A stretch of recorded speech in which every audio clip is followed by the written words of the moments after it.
तो ultimate Avengers के पिछले एपिसोड में हमने देखा कि अल्ट्रॉन की वजह से मैग्नीटो के दोनों बच्चे मारे गए और अब वो पूरी दुनिया को तबाह करने के लिए तैयार है। वहीं हर बार की तरह इस लफड़े में भी डॉक्टर डूम सामने आ गया।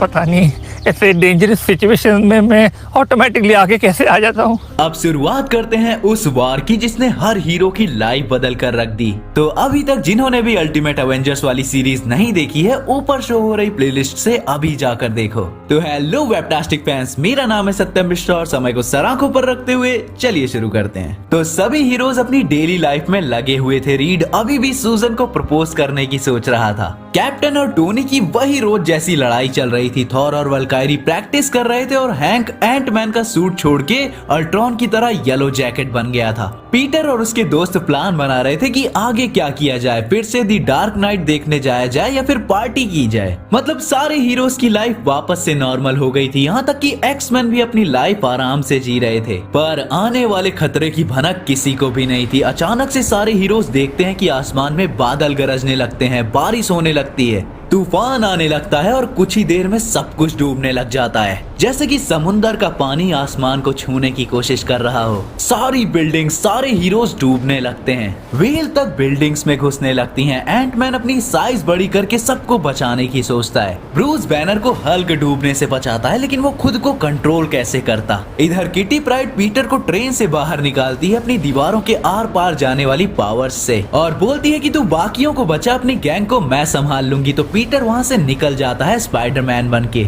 जब टोनी कैप्टन को बचाता है तो कैप्टन बाकी हीरोज के बारे में पूछते हैं, पर अचानक से इतना सब कुछ और इतनी लाशें देख के टोनी खुद भी नहीं समझ पाता कि कौन जिंदा है और कौन नहीं। नमोर के पास जाने का टाइम नहीं था तो सूजन खुद ही पानी को कंट्रोल करने की सोचती है, लेकिन इतने सारे पानी के प्रेशर की वजह से वो बेहोश हो जाती है। रीड द थिंग से सूजन को बचाने को बोलता है, पर द थिंग बताता है कि शायद सूजन का भाई और उसके पिता दोनों मारे जा चुके हैं। रीड सूजन को थिंग को देते हुए कहीं चला जाता है और ये सब होता है बस 8 मिनट में। रीड अपनी जेट लेके पानी पे निकलता है नमोर को ढूंढने, पर नमोर सरफेस पे आ जाता है। नमोर तूने ये क्या कर दिया, सबको मार दिया, मेरी सूजन को भी मारने की कोशिश की।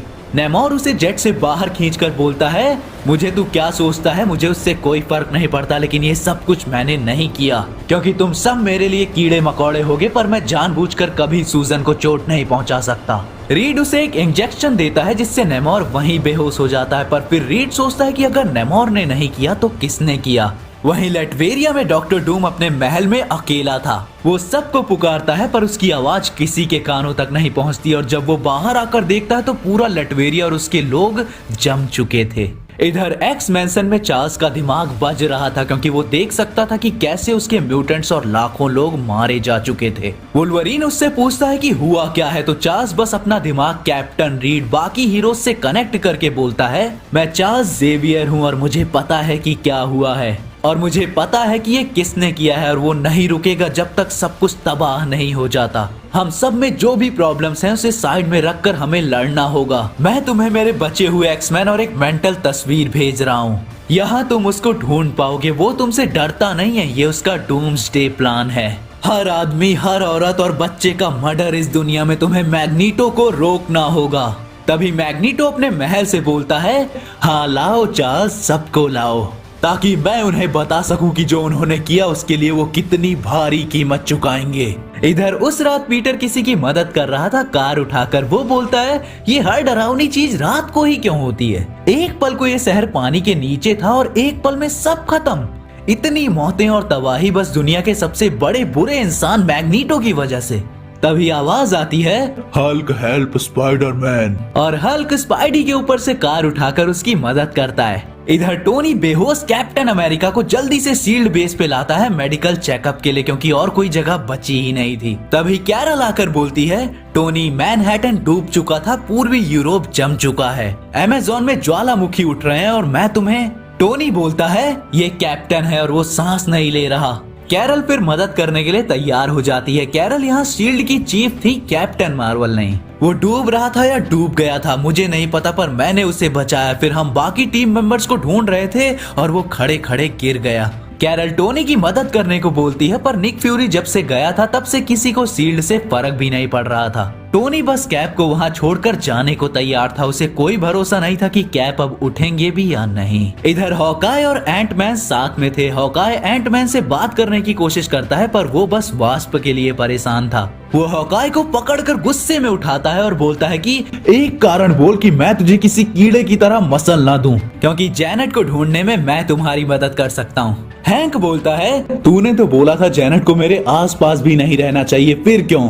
हॉकाई अपना मास्क उतारते हुए बोलता है कि क्योंकि मैं कुछ भी सोचूं तेरे बारे में, लेकिन यहाँ बस मुझे ही पता है कि उस औरत को जिससे तुम प्यार करते हो उसे खोने का दर्द क्या होता है, और वो दर्द तुम भी डिजर्व नहीं करते। थिंग सूजन को संभाल रहा था पर सूजन की पावर्स आउट ऑफ कंट्रोल थी। बेहोशी की हालत में भी उसकी पावर्स तबाही मचा रही थी और थिंग बस रीड के वापस लौटने की होप कर सकता था। उधर रीड नेमोर को अपनी बोट पर बांधने जा रहा था। वो बोलता है प्रोफेसर एक्स मेरे सर पे आके कितना भी कुछ कह लें, लेकिन मैं जानता हूँ कि इस तबाही से तेरा कुछ तो लेना देना है नेमोर। तभी रीड की जेट बोट को एक एयरशिप हवा में खींचती है और लोग बोलते हैं कि तू मेरे बराबर दिमाग रखता है। नेमोर ने कुछ नहीं किया, ये सब मैग्नीटो ने किया है। ये बात अपने दिमाग में डाल ले। और बात रही सोल्यूशन की तो उसके लिए हमें निक फ्यूरी चाहिए। और निक फ्यूरी अलग स्क्वाड्रम सुप्रीम के यूनिवर्स में फंसा हुआ था, जिसकी न्यूड प्रिंसेस जार्डा पर मैंने ऑलरेडी वीडियो बना दिया है।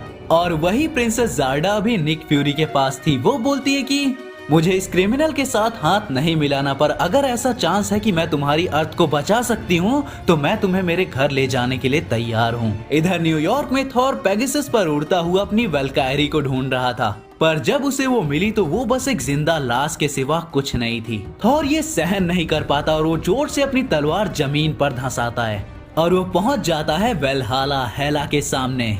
वो बोलता है हेला मौत की देवी, मुझे पता है कि तू यहाँ क्या करने आया है, पर तू सोचता है कि मैं तुझे तेरी वल्कायरी की आत्मा यूं ही दे दूंगी।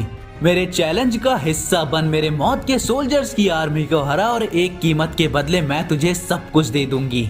और वो तैयार हो जाता है। वो अपने प्यार के बिना वहाँ से नहीं जाने वाला था। तभी एक शील्ड उसके पास आती है। कैप्टन अमेरिका भी वहीं खड़ा था उसके बगल में लड़ता हुआ, क्योंकि वो भी मर चुका था उस तबाही में। इधर हैंक हॉकाई को लेकर जैनेट को ढूंढ रहा था। हॉकाई को कुछ दिखता है और वो हैंक से खुद को नीचे रखने को बोलता है। जैसे ही वो हैंक के हाथ से उतरता है, हॉकाई अपना तीर कमान लिए उसने जो देखा उसकी तरफ दौड़ता है, पर बहुत देर हो चुकी थी। ब्लॉब तब तक वास्प के मुर्दा शरीर को चबा चबा के खा रहा था और हॉकाई कुछ नहीं कर सकता था। और उस समय जब एक्समैन उनकी साथियों की बॉडीज को लाने गए थे, अकेला चार्ल्स के सामने खड़ा था मैग्नीटो, अभी भी अपनी जिद पे अड़ा हुआ। चार्ल्स बोलता है तू पूरी धरती को तबाह कर देगा क्योंकि तेरे बच्चे मारे गए, क्या यही तेरी इच्छा है? मैग्नीटो बोलता है उनकी मौत ने बस मेरी आंखें खोल दी। इतने सालों में इंसानों ने किया ही क्या है इस दुनिया को तबाह करने के अलावा, और भगवान की तरह मैं इस दुनिया को अंत तक ले आऊंगा।